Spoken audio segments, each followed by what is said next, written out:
Ladies and gentlemen, people of all ages, welcome to the Alyssa Brownie YouTube channel. Now today we are going to be switching up a little bit, as this video will not be one of my iconic 10-year simulations, but will be an unboxing slash review of one of the cheapest direct drive wheels on the market. The lovely people over at Cammus got into contact with me and asked if I'd like to receive and review their C5 steering wheel. So in this video I'll be unboxing the new wheel, seeing how easy it is to set up, and making some possible comparisons to the only other wheel I own and have really used, that being the Logitech G29. Currently the Cammus C5 costs $249, but can also be purchased with desk mounts and pedals for $329 or roughly £250. Compare that to a brand new G29 or G920, which will come in at $239.99 on the Logitech website. So for roughly the same price, what sets the wheels apart? But before we begin, YouTube says that 95% of my viewers are not subscribed to my channel. So if that's you, please press the subscribe button below and turn on notifications for future uploads. A quick shout out to my channel members, and if you want to become a channel member, click the join button below for exclusive perks such as early access to my videos and a special role in my Discord server. I do want to preface this video by saying that I haven't been paid to make this video, but they did send me this wheel for free, so all opinions and views are my own. However, if you do want to purchase anything from the Cammus site, use my affiliate link in the description and use the code IllicitBrownie at checkout for 5% off your order. So let's talk about the specs of the Cammus C5. Something that sets this wheel apart from many other direct drive wheels and other wheels in general is the fact there is no separate wheelbase. Many companies such as Fanatec, Moser, Thrustmaster, etc. will have the wheelbase separate to the wheel, which you will connect the wheel onto. But with the Cammus C5, the drive functions are built directly into the wheel, which provides a much smaller and slimmer setup. The wheel can provide up to 5 Nm of torque, which is over double what the Logitech G29 produces at 2.1. The entire frame is made out of metal with a carbon fibre faceplate, which makes this wheel feel very sturdy, even when utilising the maximum torque or rotating the wheel up to 2,520 degrees. The wheel includes 20 different programmable buttons, as well as 3 dials and 2 pedals on the back, so you can bind them to whatever you fancy, including brake bias, differential, or just even opening DRS. The package Cammus sent me was their C5 bundle, which included the C5 steering wheel, the desk clamps, and the CP5 pedals. They did take some putting together though, as the desk mount needed to be assembled as well as the pedals. I did find this just a little bit tricky, but that's probably down to my incompetency to build anything other than Lego. The desk mount pretty much does what it says and allows the wheel to be mounted onto a desk without the need for any special hardware. The wheel can also be hard mounted to a racing frame or cockpit without the need for the clamps. The set of pedals includes just a pair, with one for accelerating and one for braking. You could also purchase the LC100 pedals on their site, which includes a clutch pedal for those games where changing gear is much easier with a gear stick than the shift pedals. Since I only really play the F1 games and the occasional Euro Truck Simulator, I don't really need a gear stick or clutch pedal, so this set works just fine. They are also really easy to connect to the wheel, as it's just a simple USB-C cable from the pedals to the built-in base. Setting up the wheel is pretty straightforward for the average person. You have your power cable, which then plugs into the wheel and into an outlet, the USB-C cable to connect the pedals, and a USB-B to a USB-A connector which allows the wheel to be connected to a PC. And yes, to connect to a PC, as the C5 steering wheel is only compatible with the PC due to the need for its software. However, it does look like there have been some unofficial ways to connect to a PS5 and an Xbox using third parties. Let's talk about the PC software. It's pretty straightforward. From here you can adjust the steering angle, the strength of the direct drive wheel, while also being able to adjust the built-in speedometer and rev indicator lights, which unfortunately do not work in every game. The wheel itself also isn't compatible with every game that can take steering wheel input, however it does work with quite a few of the popular ones, including the F1 games, Assetto Corsa, Euro and American Truck Simulator, iRacing, R-Factor 2, and many others, as long as you're not playing a very niche racing game. But I think that's enough talking about the Cammus C5, and let's test to see how it performs. For this test I'll be using both the Logitech G29 and the Cammus C5 and driving 5 time trial laps at 5 different circuits to compare the results. I'll be giving out points to both wheels. 1 point will go to the wheel with the fastest lap time, and the other point will go to the wheel with a smaller gap between the fastest and the slowest times to test the consistency. But a quick disclaimer, this is also based on my driving ability, which I'm not claiming is very reliable or very good. We start off at the first track of Bahrain. Now the Logitech G29 is the wheel I use all the time. I first got this wheel back in October 2021 and it's been the only wheel I've used since. All my knowledge and ability to use the steering wheel is based on the use of the G29, so lap times won't necessarily be compared, but comparisons will be made on how I feel using it. The first lap at Bahrain goes alright. I haven't really driven much on this game for a while, so I may have been a little bit rusty.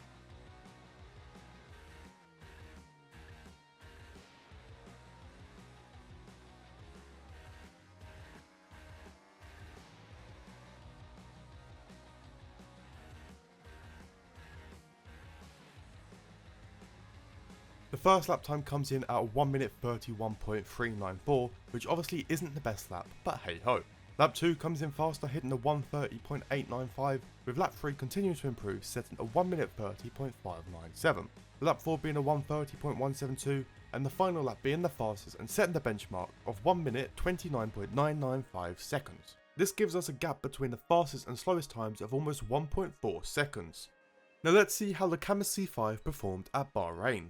For a start, the lap was cleaner and I managed to hit more apexes, including at turn 10, and I didn't exceed track limits, which gave me a time of 1 minute 31.353, which means the first lap on the C5 was faster than the first lap of the G29, so I was feeling pretty good with the C5, and I managed to go 4 tenths quicker on the next lap. The third lap saw a very slight drop in time, but was only by 6 thousandths of a second. Lap 4 set a 1 minute 30.797, that being the fastest lap after the final lap was only a 1:30.956. The times may have been slightly slower with the Cammus C5 at this first track, with the fastest lap point going to the G29. However, the laps were more consistent, with the gap between the fastest and slowest only being half a second, so Cammus keeps it level at 1 point apiece. Next we head to Monaco to really put the wheels to the test. We are going to start with the Cammus C5 this time, and with no practice, just slinging it around the tight and twisty track as quick as possible. I always have a love-hate relationship with driving around Monaco. Sometimes I can absolutely nail it without even grazing a single barrier, but other times I have the slightest touch and it all goes wrong, and that showed here. The first lap would be kept clean, no track limit violations, no contact with the barriers, which would be timed at a 1:11.043, which would have got me through to Q3 in this year's qualifying. The next lap would see me wobble coming out of Portier and touching every single barrier I could find, resulting in the lap 1.7 seconds slower. On the third lap I would manage to avoid contact with any barriers. I would exceed track limits just a little bit, but would come in with a time 1 minute 10.847 seconds. On the fourth lap I decided the heroics into Sandoval was absolutely necessary, but would hinder the time, only managing a 1:11.157. I would improve on the final lap by a whopping 3 thousandths of a second, with the fastest time being a 1:10.844. Due to lane mistakes on lap 2, this track would see the Cammus C5 with a large gap between the fastest and slowest, with the second lap being 1.8 seconds slower than lap 5. Moving back to the G29 for its turn around Monaco. The first lap was a little bit scruffy with a few barrier collisions, a few cut corners, and a time of 1:11.890, which would have barely got me out of Q1. Through the second lap there were some nasty hits which would have taken me out if I wasn't in time trial. Hefty hits usually mean slow times, with this second lap here being a 1:12.295. The third lap I managed to find some pace, improving to a 1:11.884, with laps 4 and 5 both entering the 1 minute 10s. At Monaco I did manage to set a faster time using the Cammus C5, but due to the horrendous second lap, the point for consistency goes to the smaller gap of the G29. The third track we are going to tackle will be Brazil, starting this time with the G29. I do enjoy driving on this track, the flowing corners and the elevation changes, and the only mistakes I usually make is going too deep into turn 1. This happens on the very first lap, finishing with a time of 1:09.579. The other mistake I make when I manage to do turn 1 right is turning in too sharp for turn 2, which I would do on the second lap. The second lap time would then drop to a 1:09.673. Lap 3 would then improve to a 1:09.539, with lap 4 losing a small amount of time to finish with a 1:09.623. The final lap of Brazil will be the G29's fastest lap, securing a 1:09.428, which would have been enough for pole at the 2023 event. The lap times here were also very consistent, with the gap between the fastest and slowest laps only 2 tenths of a second. When it came to the Cammus' turn to drive Brazil, I was finding it more difficult not to go too deep into turn 1, and ended up doing this on the very first lap when getting my bearings of using a different wheel. The times were also reflecting my inability to adapt to a different feel of the wheel and the difference in pedal. One thing I will add is that braking felt a lot different for me when using the C5, as it's the actual brake pedal. When I use the G29 I will instead use the clutch pedal as a brake due to how close the pedals feel and how large my legs are. The first lap on Brazil was quite slow with the Cammus C5, only managing a 1:10.575. The time would drastically be reduced once I got a better feel for the brakes, with the second lap being timed at 1:09.641. That would also be the fastest time I'd set with the C5, as laps 3, 4 and 5 all went back into the 1 minute 10, resulting in a huge gap of 0.934 seconds. After the first 2 tracks the wheels were level, but after Brazil, the G29 will get both points for the fastest lap and the smallest gap. The penultimate track will be the Temple of Speed, Monza. We did the slowest circuit in Monaco, let's see how the wheels handle at high speed. The turning feels surprisingly very different between both wheels, but this is probably due to how they both produce force feedback. The G29 uses dual motor force feedback compared to the direct drive of the C5. This made the first chicane feel very odd. I managed to slow the car down in time to complete the first turn, but when turning back left I turned too sharp, cutting the corner. Now if I wasn't counting invalidated laps, I probably wouldn't have any to show you, but the C5's first lap comes in at 121.527, even with a small trip into the gravel. The second lap wouldn't be an improvement, going slower by 0.2 of a second. Onto the third lap and I just completely mess up my entry into the first corner. I don't slow the car down nowhere near enough to even get close to making the corner, which is heavily reflected in the lap times where we lose a second compared to lap 2. I managed to complete the first chicane right on lap 4 and 5, but I just don't make up any time, with lap 4 being a 121.709 and the final lap being a 121.716. So the very first lap of Monza was the fastest for the C5. The gap between the fastest and the slowest laps was also quite large and was sat at around 1.2 seconds. You can tell that I used the G29 more just from how I take the first chicane alone. The turning in was very smooth, it was a little bit wobbly on the exit, but that's fine. The lap was looking good until I replicated what happened with the C5 by taking an even bigger trip into the gravel, with the lap time taking a big hit, finishing the lap with a 122.399. The second lap was hooked up more, managing to drop the time down to a 121.437. The third lap would then continue to improve, finishing with a 121.131. The fourth and fifth laps were almost identical, with only 9 thousandths of a second splitting them. The faster lap time at Monza would go to the G29, however the Cammus C5 manages to rescue a point by having a smaller gap between the largest and smallest times. And last but not least, the final track we will be testing on is my home track, Silverstone. This track has a mixture of high speed and low speed corners, so I think it will be the perfect way to end this test. The G29 went first at the first track and will be going first at the last track. Britain as a track is very up and down for me, as it seems that many tracks are. The first lap of Silverstone I managed to keep the car on the track the entire way round until the last corner, where I always seem to mess up. But the benchmark is set at a 129.173. The next lap for the G29 isn't any better and drops to a 129.574, with the third lap gaining a good chunk of time, ending with a 128.634. This will actually be the fastest out of the 5, with lap 4 going back into the 129s, with the final lap being slower by just 400. But there is a pretty hefty gap between the fastest and the slowest times, with that gap being almost 1 second.